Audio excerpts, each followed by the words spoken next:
Hello there, everyone. Welcome to another episode of Writers' Rants, brought to you by Camille's Harem. Not just a podcast for novice writers by novice writers, but also a YouTube channel by novice writers for novice writers. Because writing is an adventure, it's more fun with friends. And today, Lars, come to you with a rant that I didn't expect to have. In all honesty, this one's been born out of just the sheer stupidity that I'm seeing out there on the internet, and I decided that I'm going to throw my voice as well into the void and see where it lands and what you all think about this. I am going to rant about the importance of canon. Now then, to many of you, this sounds like, yeah, that's self-explanatory. Canon is important. Canon is canon. Canon is what makes a story work. It's the rules. It's the plot. However, not everyone sees it that way. And there is an annoying, dangerous trend that is beginning to come out of Hollywood. And yes, Hollywood is its own kind of ilk, but because we are a society that enjoys our visual entertainment so much, and we regurgitate it in our own writing, it is important to know that many Hollywood writers are beginning to get behind this belief, this notion that canon is what restricts us, and that we won't be able to grow or explore new ideas because of it. Now then, I will say that a large part of this is born out of the fact that Hollywood is completely bereft of any sort of ingenuity as of this point, and all any of them are even capable of these days is just to repurpose, recycle, and rewrite the same classics again and again and again and again and again. Oh my gosh, it is so annoying. Come on, Hollywood. Come on, Hollywood. I may be a novice writer, but for crying out loud, if you hire me for just even, hire me for 3 hours, and I promise you this, I will have 6 different movie ideas for you, and those 6 you can take to the bank. And I'll put my money where my mouth is. I'm betting you $100, Hollywood. All you have to lose is a freaking $100, and I will give you 6 movies that are new and fresh and engaging. But this is not just a pitch for a future job. This right here is a rant because so many of the people that they have hired feel bound by canon and that they can't stretch their wings and tell these other stories. You know what? There are so many stories out there to tell that you can tell in a certain kind of way that you'd be able to have your agenda, your plot twists, your cool weird things. But no, I think honestly a lot of them are saying and doing these things because they believe that stuff such as Lord of the Rings or Star Wars or even something like Mission Impossible are really just their sandbox for them to go in and play in, and that's what they really want to do. They just want to have crazy fanfic ideas of everything from Luke Skywalker to James Bond to the Smurfs even. Who knows? But here's the thing. Fan fiction in of itself is not bad. It only gets bad when you go out of your way to make it bad, as we have shown in plenty of our epic readings of bad fan fictions. No, the problem right here, though, is this.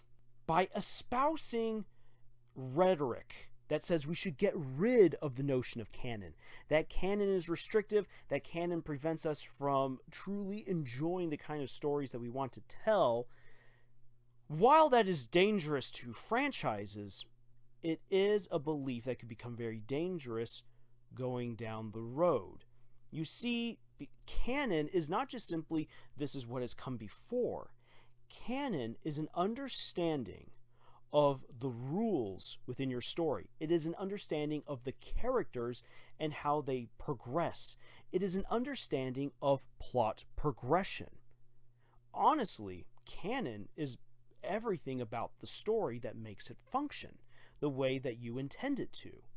Now then, if you didn't have that canon, if you didn't have those established rules within a story, what you could then have is you could then have Molly going to the store because, hey, it's time to get some eggs because I really want to make an omelet. And then she decides to start stabbing people to death with celery sticks because it just is. I now feel like I want to make the story go that way. But what about Molly wanting to go get eggs? And besides the fact you've shown that Molly is a wonderful housewife who will only kill flies and cockroaches.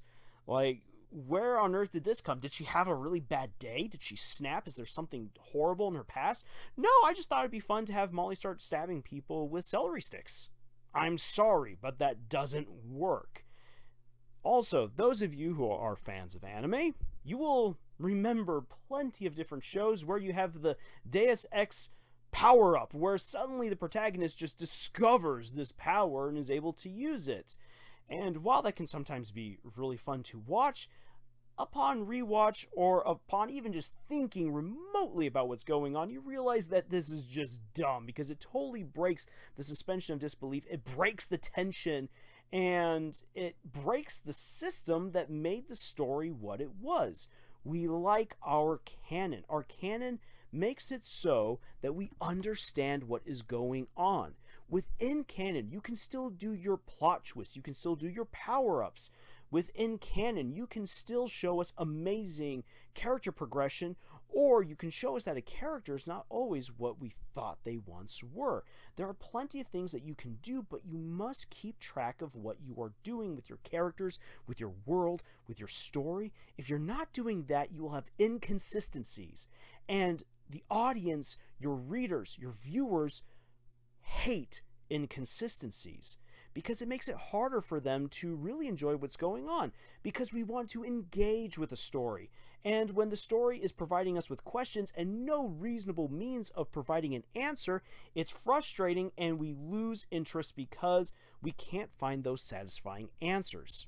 So that is really how I want you to think about canon. And if there's anything I could get these morons over at Hollywood to understand, is that once again, canon is everything that makes up your story, your world, its rules, the people, where the plot is supposed to go, where the plot has been. If you do not have a firm understanding of your own canon, the inconsistencies will undermine what could have been a really good story. And so when people go out of their way to subvert canon, to do something new, you know what? There is totally a way that you could have done that within canon, and it would have been amazing. But no, you decide to throw it on out because, oh, that's subversive. That's cool. That's what's hip now, kids. No, don't do that. This particular fad will pass. But what I fear is that it will stay around long enough that we are going to breed a generation of creators who have no problem pulling out inconsistencies within their stories and demanding to be applauded for their shock value. No. If that's the kind of story that you want to say, if that's the route that you're going to take, then count me out and count out most people. Because while we would like to be shocked, while we do want to be wowed, and we want to be amazed, we want it to make sense. Yes, you don't ask the magician how they performed a magic trick. But this isn't a magic show. This is a story. And we want to be able to understand its beginning, middle, and end. And canon helps to encapsulate all of that. So don't forget your canon. If you are writing something and you realize, holy dang, what I want to do right now in my story doesn't actually work with the rules I've set up, then if you want to keep that, you have to go back to the drawing board and you have to make exceptions. Or if you look at it and say, no, the rules are great the way that they are, I can't change them, then you have to let go of that cool plot twist. Instead, leave that for another story that you could tell later on, and it will then be phenomenal. I've had to do this quite a bit. In fact, actually, I've had to go back repeatedly to certain stories, and I have had to fix them because I realized I was doing stuff that didn't fit within the canon or that contradicted the canon. And that is incredibly important because, once again, those inconsistencies will be glaring, they will be damning to the story. And it is a hard process. And maybe these writers at Hollywood and out there writing crazy fan fictions are just lazy. That could be the answer right there. But you don't want to be a lazy author. You want to be a good author, whether you're writing fan fiction or your own original works. You want to be able to deliver a good story. So, know your canon, respect your own canon, and make sure that you get rid of the inconsistencies. That's why editing is important. Okay, that's going to do it for this rant. Oh, man. Talking about Hollywood. Ugh, sometimes it just gets my blood boiling. Okay, enough said right there. All right. If you would like to have more writing advice, please go check out our podcast, Camille's Harem, found over at Podbean, iTunes, and Google Play. You can also check out more writing advice here at our channel. And if you want to get right into doing some neat writing exercises, please go on over to our Pinterest page. Camille has put out wonderful assignments and projects and challenges for you there. And if you want to engage in writing conversations with us, please go on over to our subreddits. Links for all of those sites are going to be in the description. And until the next video, y'all, tschüss.